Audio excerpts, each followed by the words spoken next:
नमस्कार साथियों, मैं विवेक उपाध्याय एक बार फिर से आप सभी का अपने YouTube चैनल विवेक शक्ति में हार्दिक स्वागत करता हूं।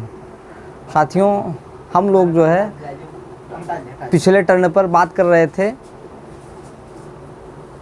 WBC की, और जो हमारा मेन टॉपिक था वो ब्लड एंड सर्कुलेटरी सिस्टम था, यानी कि रक्त और परिसंचरण तंत्र। तो अभी हम लोग ब्लड का जो है हम लोग डिटेल्ड में अध्ययन कर रहे हैं। ब्लड के अंतर्गत हम लोग जो है ब्लड के पार्ट पढ़ चुके हैं। ब्लड के पार्ट में हम लोग पहला पार्ट प्लाज्मा था, उसको हम लोग अच्छे से पढ़े हैं। उसके बाद हम लोग RBC, WBC और आज उसी कड़ी में हम लोग आज प्लेटलेट्स के बारे में पढ़ेंगे।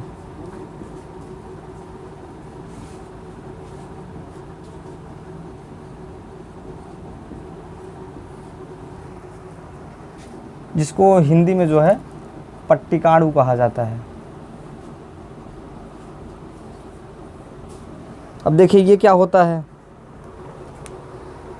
ये जो है जैसे हमारे ब्लड में जो है जो मुख्यतः कंपोनेंट हैं, पहले कंपोनेंट थे वो जो प्लाज्मा था, और दूसरा वर्गीकरण जब हम लोग कणिकाएँ पढ़ रहे थे तो कणिकाओं में जो है जिसको हम लोग कार्पसेल्स बोलते थे, उसमें हम लोग 3 देखे थे। उसमें जब वर्गीकरण जब कर रहे थे तो उसमें RBC और WBC हो चुका है। और आज जो है आज हम लोग प्लेटलेट्स के बारे में पढ़ेंगे।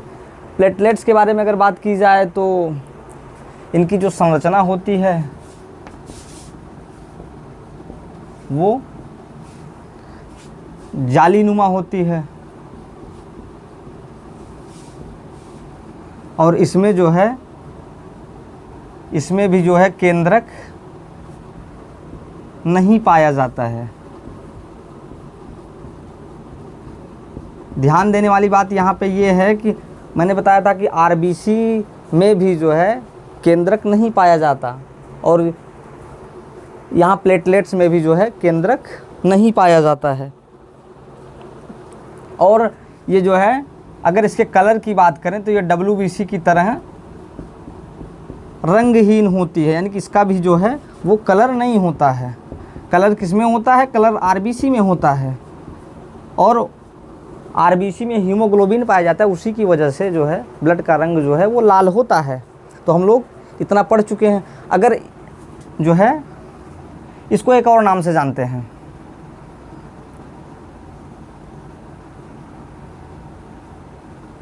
थ्रम्बोसाइट। जैसे हम लोग देखे थे कि जो RBC का नाम था उसको हम लोग इरिथ्रोसाइट बोले थे, और जो WBC था उसका नाम ल्यूकोसाइट था, और उसी तरीके से इसका नाम थ्रम्बोसाइट भी है। अगर इसके निर्माण की प्रक्रिया की बात करें, इसके निर्माण की प्रक्रिया को जो है थ्रम्बोपोएसिस कहा जाता है।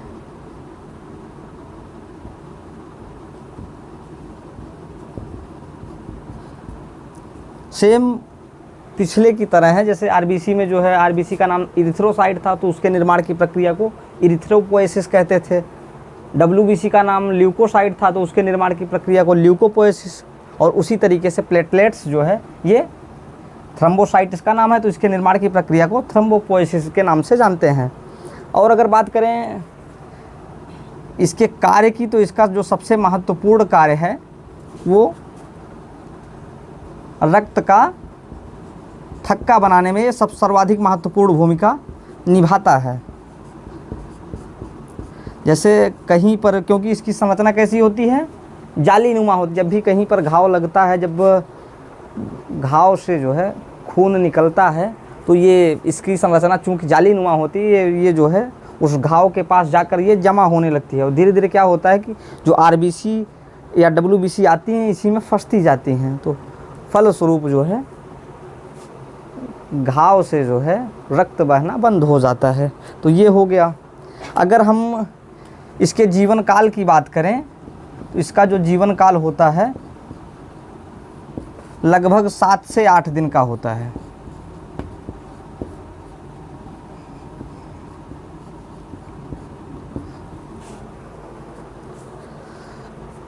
और ये एक प्रोटीन का स्रावण भी करती है जिसका नाम है थ्रम्बोप्लास्टिन। और ये किस में उपयोगी है, क्योंकि प्लेटलेट्स का कार्य ही है रक्त का थक्का बनाने में, तो इसलिए जो ये प्रोटीन है ये भी जो है रक्त के थक्का बनाने में ही महत्वपूर्ण भूमिका निभाती है। तो प्लेटलेट्स के बारे में बस इतना ही था। अब जो हम लोग आगे पढ़ेंगे वो ब्लड ग्रुप के विषय में पढ़ेंगे।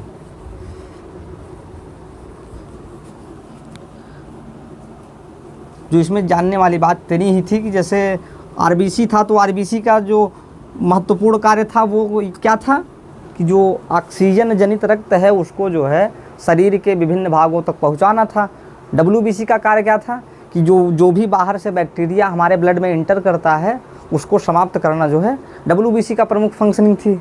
और जो प्लेटलेट्स की फंक्शनिंग है, अगर कहीं घाव लग जाए और रक्त बहने लगे तो वो जो है घाव पर जो है रक्त का थक्का बनाने में प्लेटलेट्स महत्वपूर्ण भूमिका निभाता है। अब हम लोग ब्लड ग्रुप की बात करते हैं।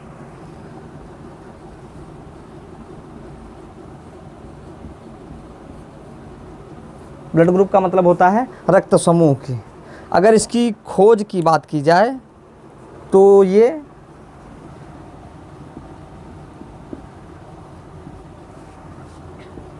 कार्ल लैंड स्टीनर, ये वैज्ञानिक का नाम है कार्ल लैंड स्टीनर। इन्होंने ब्लड ग्रुप की जो है या रक्त समूह की जो है खोज की थी। अब अगर ब्लड ग्रुप की बात की जाए तो ब्लड ग्रुप जो है मुख्यतः दो तरीके का होता है। पहला है एबीओ ग्रुप और दूसरा जो है वो RH फैक्टर है। अभी हम लोग ये डिटेल में चर्चा करेंगे कि एबीओ ग्रुप क्या होता है, RH फैक्टर क्या होता है। ये जनरली RH फैक्टर जो है ये एक प्रोटीन होती है जो बंदरों में पाई जाती है, इसको हम लोग अभी अलग से पढ़ेंगे। यहाँ पे देखिए जो एबीओ ग्रुप है इसको पुनः जो है 4 भागों में वर्गीकृत किया जा सकता है। A group, B group, AB group और उसके बाद O ग्रुप। ठीक, तो ब्लड ग्रुप का मुख्यतः वर्गीकरण 2 है। एक पहला जो है एबीओ ग्रुप, दूसरा है RH फैक्टर। फिर एबीओ ग्रुप को जो है 4 भागों में बांटा जा सकता है, AB और O। अभी हम लोग देखेंगे कि AB या एबीओ ये क्या होता है। अब हम लोग ब्लड ग्रुप समझने से पहले 2 चीज़ें और जान लेते हैं। एक एंटीजन,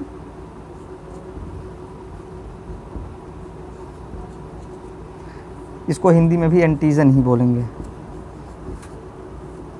अगर एंटीजन की बात की जाए तो जो आरबीसी होती है, आरबीसी की झिल्ली पर जो प्रोटीन पाई जाती है,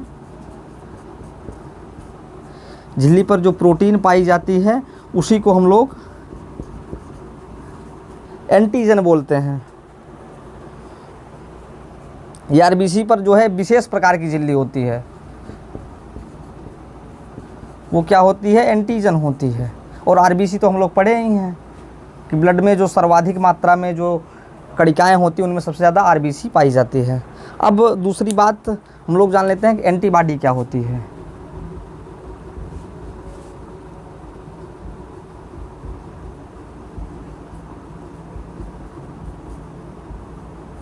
एंटीबॉडी हमारी जो होती है ये रक्त के प्लाज्मा में उपस्थित होती है, रक्त के प्लाज्मा में उपस्थित।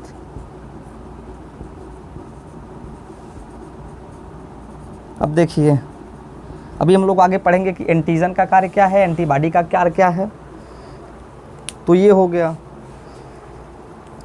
जो एंटीजन है हमारा, ये आरबीसी की विशेष प्रकार की झिल्ली पर जो है एक प्रोटीन पाई जिसे हम लोग एंटीजन बोलते हैं। जो एंटीबॉडी है ये रक्त के प्लाज्मा में उपस्थित प्रोटीन है ये।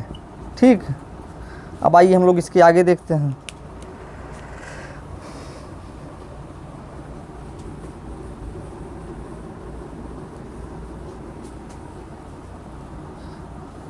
अब हम लोग ये बात करते हैं कि कौन सा ब्लड ग्रुप है तो उसमें कौन सी एंटीजन पाई जाएगी और कौन सी एंटीबॉडी पाई जाएगी। देखिए, एक तरफ मैं ग्रुप लिखता हूँ A, B, AB और O है। अब देखिए यहाँ पर एक कॉलम जो है एंटीजन का लिखा जाए, एक एंटीबॉडी का। ये एग्ज़ाम में पूछा जाता है। इसको थोड़ा सा और इधर लिख दिया जाए। ये देखिए ये है। अब अगर एंटीजन की बात करें, जो ब्लड ग्रुप हमारा ये ए है, इसमें जो है एंटीजन जो पाया जाएगा वो स्मॉल है, यानी कि ए एंटीजन पाया जाएगा इसमें बी पाया जाएगा, इसमें ए बी पाया जाएगा। चूँकि ओ ग्रुप है, ओ ग्रुप में ना तो ए ही पाया जाएगा ना तो बी ही पाया जाएगा। अब एंटीबॉडी की बात करें, अगर एंटीजन इसमें है तो ये विरोध किसका करेगा? विरोध ये अगर इसमें ए है तो ये विरोध किसका करेगा? बी का करेगा, क्योंकि एंटीबॉडी किसी के विरुद्ध बनती है ना। तो अगर ए है इसमें पहले से ही तो ये विरोध किसका करेगा? बी का। और अगर इसमें बी है तो ये विरोध किसका करेगा? ए का करेगा। और अगर यहाँ पे जो है ए बी है तो यहाँ पे एंटीबॉडी जो बनेगी वो किसी के लिए नहीं बनेगी, ठीक। और अगर ओ है, यानी कि इसमें अगर एंटीजन जो है, ये ब्लड ग्रुप ओ है, इसमें एंटीजन पाया नहीं जाता, तो ये विरोध किसका करेगा? ए का भी विरोध करेगा और बी का भी विरोध करेगा, ठीक। ये हो गया, ये एंटीजन और एंटीबॉडी हो गई। यानी कि जो ब्लड ग्रुप है, अगर ए ब्लड ग्रुप है तो उसमें एंटीजन ए पाया जाएगा, बी ब्लड ग्रुप है तो उसमें एंटीजन बी पाया जाएगा, ए बी है तो ये इसमें जो है एंटीजन ए बी पाया जाएगा, और ओ है तो ओ में जो है कोई भी एंटीजन नहीं पाया जाता है। और एंटीबॉडी किसके खिलाफ बनेगी? इसमें ए ब्लड ग्रुप में बी के खिलाफ, बी में ए के खिलाफ, और ए बी में जो है जब दोनों हैं तो किसी के खिलाफ एंटीबॉडी नहीं बनेगी। और इसमें जब एंटीजन है ही नहीं तो एंटीबॉडी ये किसके खिलाफ बनाएगी? ए बी के खिलाफ, यानी कि ए के भी खिलाफ, बी के भी खिलाफ, ठीक। अब आइए हम लोग ये समझ लेते हैं कि अगर किसी का कोई ब्लड ग्रुप है तो वो किस ब्लड ग्रुप से जो है रक्त ले सकता है। जैसे मैं इस तरफ डोनर लिखता हूँ और इस तरफ जो है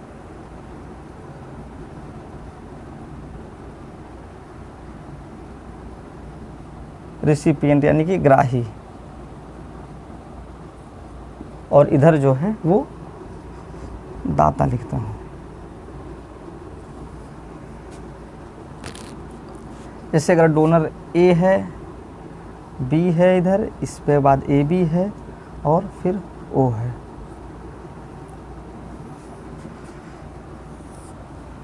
अब अगर यहाँ पे लिखें रेसिपिएंट, अगर ए है, बी है, ए बी है, उसके बाद ओ है। अब देखिए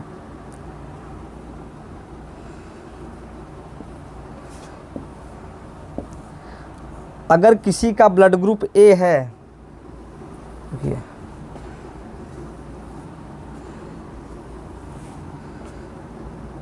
देखिए ये बहुत आसानी से याद हो जाएगी। अगर किसी का ब्लड ग्रुप ए है, यानी कि इसमें कौन सा एंटीजन पाया जाएगा? ए एंटीजन पाया जाएगा, तो ये ए ब्लड ग्रुप वाले को दे ही सकता है, यानी कि ये जो है इसको यस से लिखा जा रहा है। यानी कि अगर किसी का ए ब्लड ग्रुप है तो वो ए वाले को खून दे सकता है, क्योंकि इधर ग्राही है। अगर ए अपना ब्लड दे रहा है तो क्या वो बी को दे सकता है? नहीं दे सकता। क्यों? क्योंकि इसमें जो है ग्राही वाले में जो है ए के खिलाफ एंटीबॉडी बन जाएगी ना। जो मैंने पहले जो है इसके पहले वाला जो कॉलम बनाया था उसमें क्या था? अगर बी ब्लड ग्रुप है तो इसमें एंटीजन किसका पाया जाएगा? बी का पाया जाएगा। तो ये विरोध किसका करेगी? ए का विरोध करेगी। यानी कि ये जो है ए ब्लड ग्रुप वाला जो है बी को रक्त नहीं दे सकता ना।